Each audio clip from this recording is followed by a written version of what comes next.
Sobat Koridor, kembali lagi kita di acara Pagi-Pagi Menyapamu. Pak Akbar dong, yeay. Halo. Ini pagi, Bo? Oh, ini tayangnya pagi, Pak. Oh, gitu. Ini berhubung tayangnya pagi, jadi kita pagi-pagi menyapamu, menyapa teman-teman semua di luar sana. Oke, guys, kita hari ini sudah bersama dengan Pak Akbar.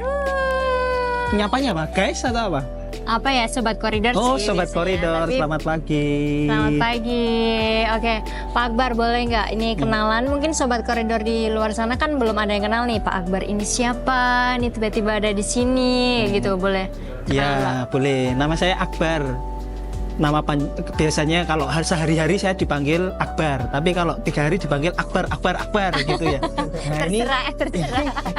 kenapa di sini ya? Karena diundang Mbak Risna. Mau gimana Betul. lagi kalau nggak diundang saya nggak ke sini ya? Iya. Iya, terus Sebenarnya gimana? sih alasannya karena nggak ada yang lain. Gitu ya. Pilihan terakhir, iya betul. Oh, Kita kayaknya senada seirama. Kamu suka Iya. koridornya juga ini? Iya kebetulan aja sih Pak ya. Kita hari ini matching. Aku seneng banget sih karena kan biasanya kalau podcast itu belum tentu matching. Hari ini aku matching kerasa kayak kita niat banget Oh, sih. gitu. Padahal enggak ya?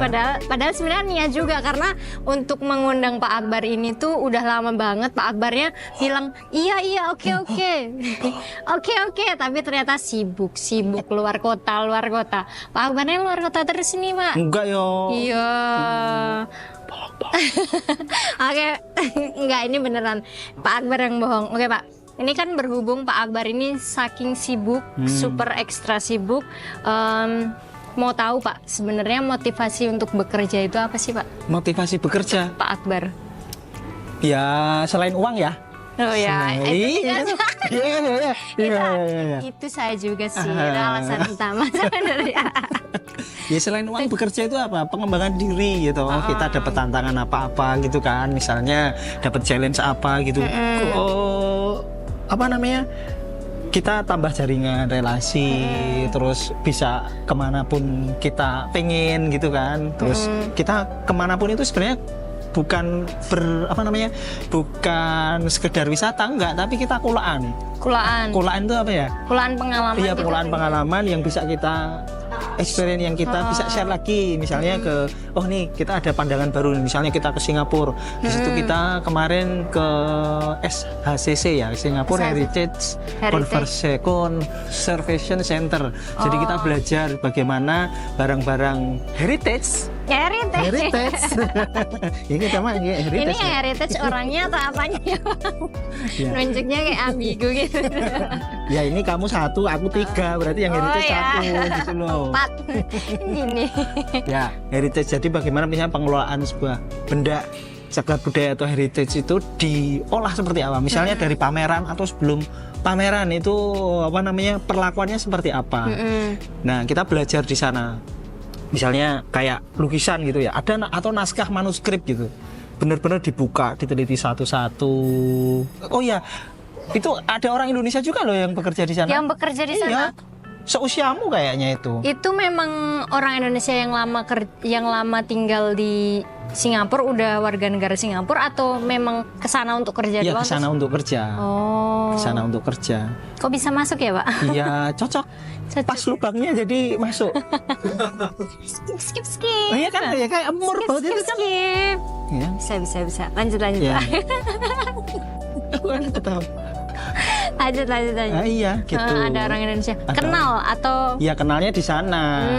Jadi kenalannya ya di sana. cewek cowok? Ada 2, ada yang cewek, ada yang cowok. Oh, masih muda. Masih saya juga. Wadah apa ini? Masih muda untuk Bapak, beda dengan saya. Iya, saya kan baru 23 tahun ini. 24 tahun ini. Oh, sisanya? Iya. Jangan. Gak bercanda. Oke, ada lagi Pak, mungkin ceritanya selain ketemu orang Indonesia. Kayaknya orang Indonesia di Singapura banyak nggak sih? Banyak kan? Soalnya tuh kemarin bahkan ini juga gara-gara Pak Dir Probis dan Bapak Direktur lainnya juga sih, saya berkesempatan ke Singapura. Oh iya. Iya.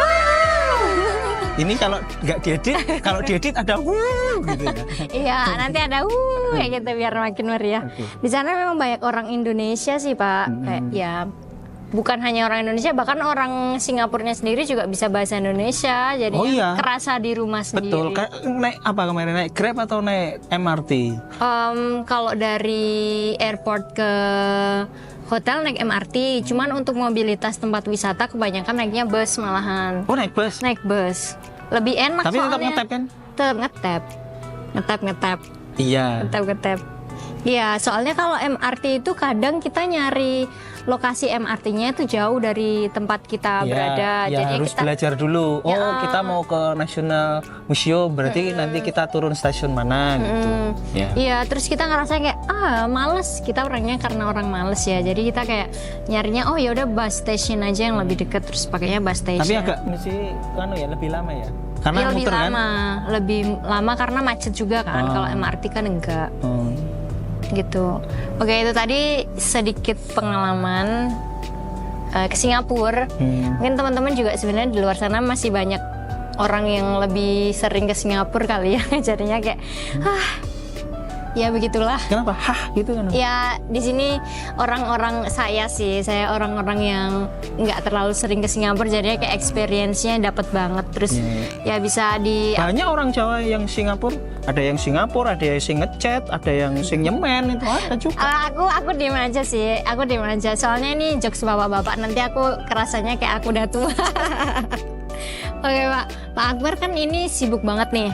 Aku kan tadi sudah share motivasinya selain uang ya tentunya kan pasti ada motivasi lain. Nah kemudian Pak, untuk menjaga produktivitas Pak Akbar selama kesibukan itu bagaimana caranya kayak menghadapi tekanan di tengah tuntutan? Gimana itu? Tekanan di tengah tuntutan. Ya. Pertanyaan sulit banget ini guys. Jam berapa?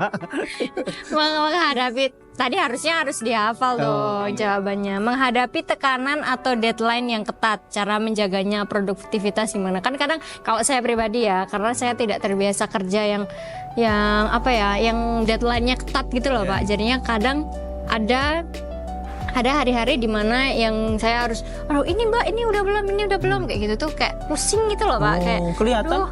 Iya kelihatan. Kelihatan orang-orang malas, jadinya sekalinya kerja kelihatan pusing.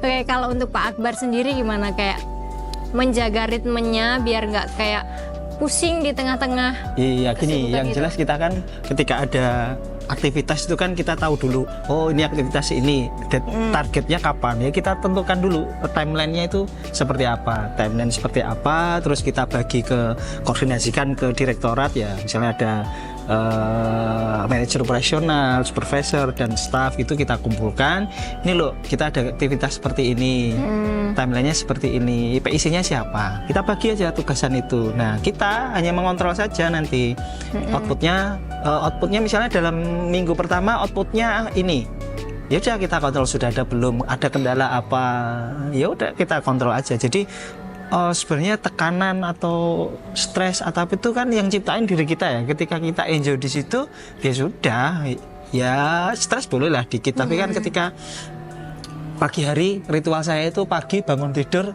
itu kadang bersyukur masih diberikan nafas hari ini, masih diberikan bisa bangun pagi di hari ini. Terus lihat kanan kiri ada siapa, masih ada istri saya misalnya, masih ada anakku, ya udah cium aja pipinya gitu, masih bau itu apa, bau iler. bau itu ya kan, bau iler misal kali aja malam nggak gimana gitu kan ya, malam nggak sikat gigi aja. Ya itu langsung kayak semaput. bangun apa langsung semaput aja. Iya, udara pagi. Iya. Tapi ya itu yang ingin dibocah-bocah kan itu ya. Kalau saya mood boosternya itu ketemu anak yang kecil itu kan sering kita kudain ya, itu mood boosternya. Terus apa ya udah terus ritual aja. Artinya Disiplin berarti ya. Ya, disiplin. Soalnya kadang kan kalau nggak disiplin ya itu kadang kalau pas slow kita layah-layah gitu. Besok aja gitu. Tapi kadang orang luar yang memandang, maksudnya gini, orang yang melihat saya di ruangan kayak cuman ngapain gitu. Mungkin Mbak Risna mungkin juga batin Pak Akbar ini ngopo toh kayak cuman kayak gitu aja, padahal ya kita ya berpikir ya piye carane ini target yang sudah dibebankan tadi, misalnya aktivitas tadi kan, capaiannya seperti apa, kan kita ngontrol. Dolanan HP itu ya, padahal itu nggak dolanan, bagaimana kita komunikasi dengan klien dan lain-lain. Betul, karena kan terkadang kita mainan HP pun sebenarnya kita menghubungi seseorang, menyampaikan sesuatu yang tidak bisa disampaikan secara langsung, begitu ya Pak? Yes. Oke, mungkin kita beranjak ke target. Ya, Bapak kan terbiasa nih untuk bekerja target, tekanan dan lain sebagainya. Kalau target jangka panjang dan jangka pendeknya Pak Akbar apa Pak? Saya pribadi atau apa? Ya mungkin pribadi dan juga karir. Kalau pribadi ya menjadi orang yang diberikan lebih baik daripada hari sebelumnya. Itu jangka pendeknya. Jangka pendeknya. Lebih baik. Jangka panjangnya ya apa ya? Diberikan manfaat aja yang jelas. Manfaat bagi semua yang ada di sekitar kita, misalnya keluarga, rekan kerja, ya itu aja. Kemanfaatan bagi orang-orang di sekitar kita jangka panjangnya. Kalau dari sisi perusahaan, kita kan berkembang ya, jangka pendek mungkin kita aktivitas di kantor, fasilitas kantor bertambah, layanan ya, terus ke depan kita kan nggak hanya dengan keluasan seperti ini aja, tapi pengennya kan terus punya bangunan yang lebih luas, berkembang menjadi integrated office gitu, misalnya ada kantor, ada juga misalnya kita pengembangan usaha lain, ada homestay untuk praktek pelatihan, kita kan pelatihan pariwisata ya, mungkin bisa jadi misalnya homestay, hotel dengan 5 lantai misalnya, lantai 1 itu ininya namanya marmer, lantai 2 parket, marmer atau keramik gitu ya. Jadi kan proses maintenance-nya kan berbeda ya, bagaimana penggunaan chemical, pakai kaca, terus ini sofa yang kulit seperti bludru ya? Seperti apa? Padahal ini coklat. Kenapa bludru ya? Ya, nggak tahu ya Pak. Blue English ya, blue English. Aduh sih. Perbedaan usia memang terlihat di sini ya Kak. Ya gitulah. Jadi untuk berkembang setiap harinya ya, dan memberikan manfaat bagi orang lain. Betul. Tentunya. Saya jadi ingat itu quote-nya, perkata-katanya si Benazir Bhutto.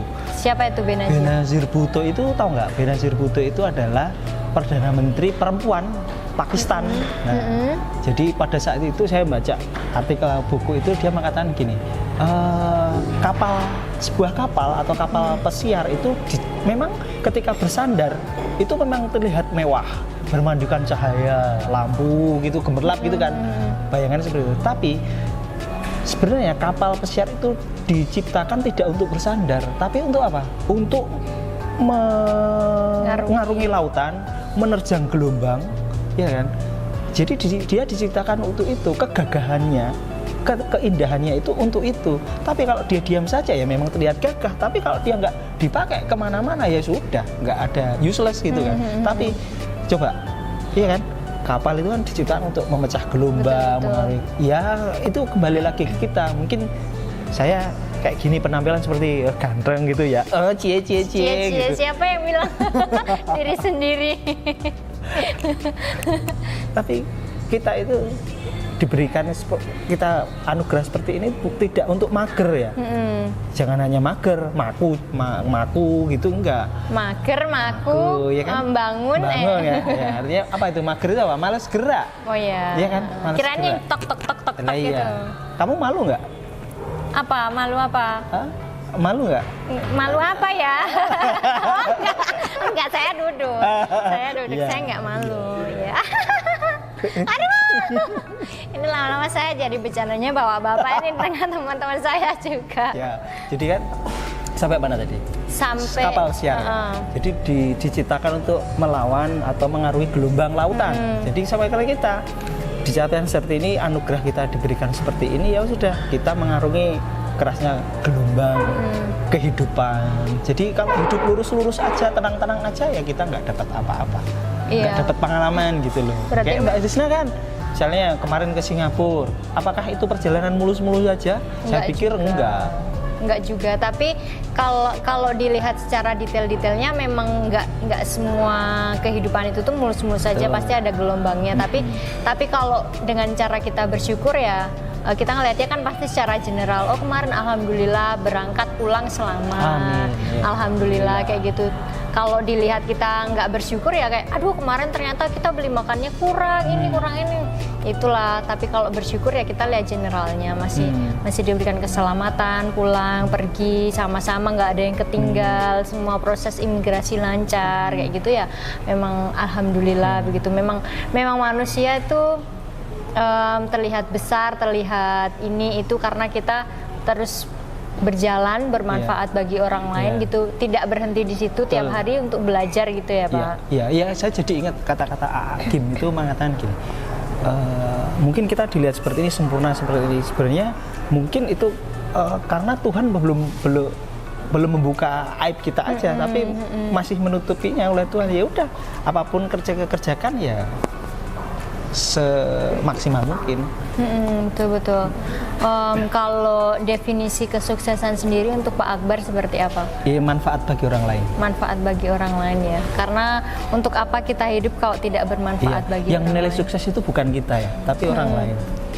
Betul. Tapi masa diri sendiri kita juga nggak tahu kita definisi sukses apa. Nanti kita kayak apa ya masih definisi sukses itu nanti kita nggak tahu kemana gitu. Iya ada. Ya maksudnya kalau saya itu bermanfaat bagi orang lain. Kalau gini nih Pak, Bapak kan sibuk banget, tapi kan masih punya keluarga utuh dan maksudnya utuh apa ini? Utuh, maksudnya keluarganya kan utuh, terus semoga sampai tua, sampai kakek nenek juga diutuhkan terus gitu.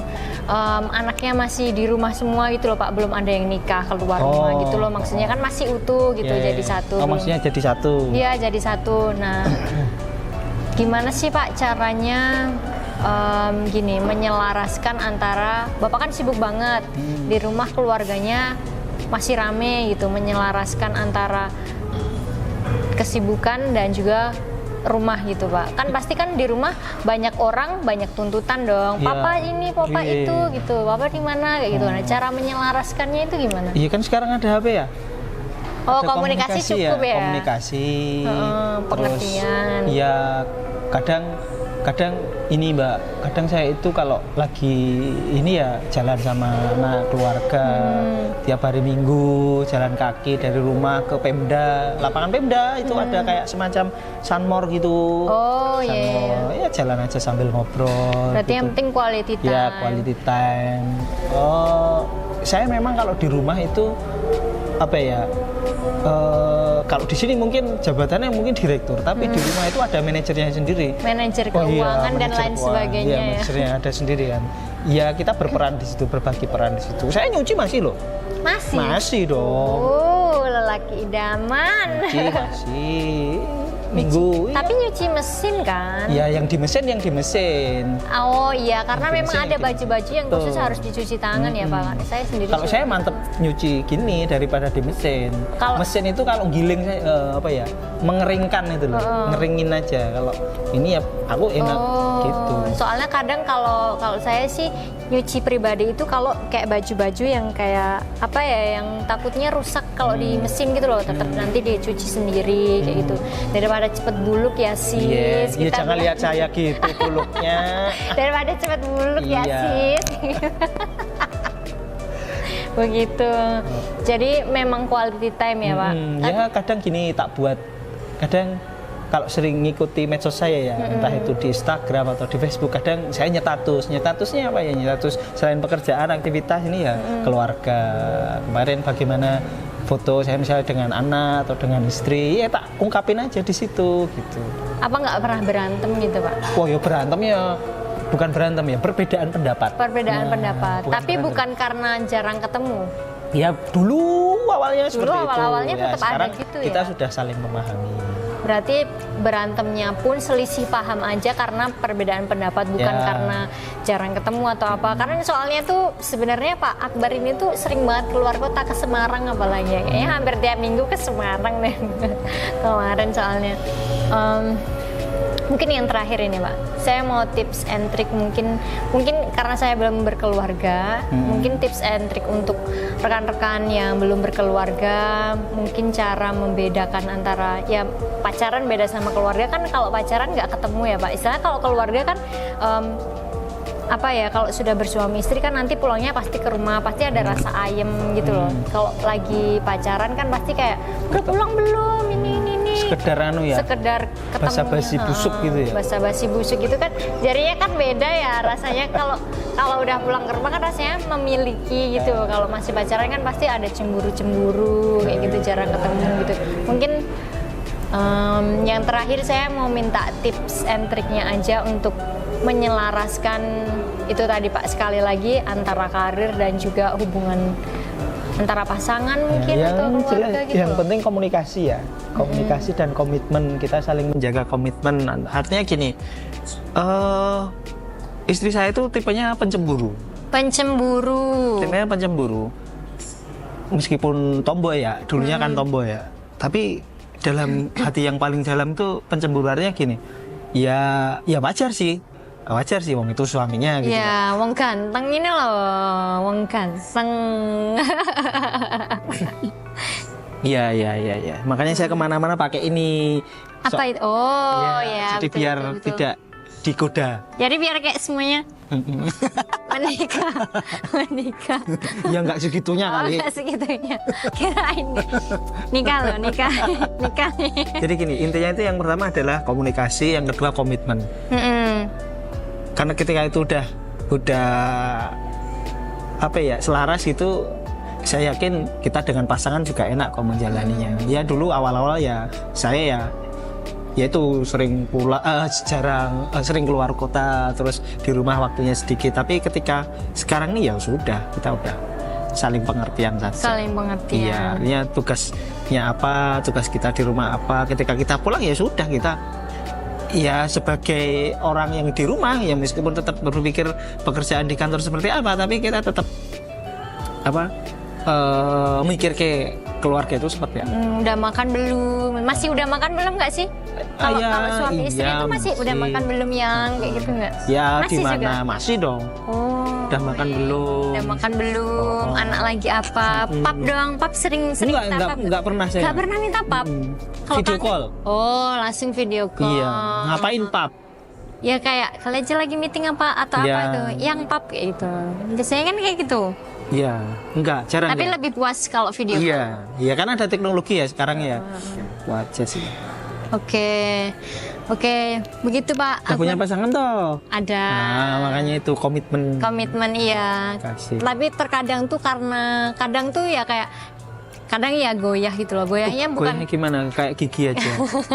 Enggak, maksudnya tuh kadang kayak kita lagi capek, terus habis itu ternyata berantem. Terus habis itu kan kadang karena udah capek malas ngeladenin gitu loh, kayak wah ya udahlah kayak gitu. Kalau saya itu persisnya begini, ketika kita kadang bukan berantem ya, berdebat.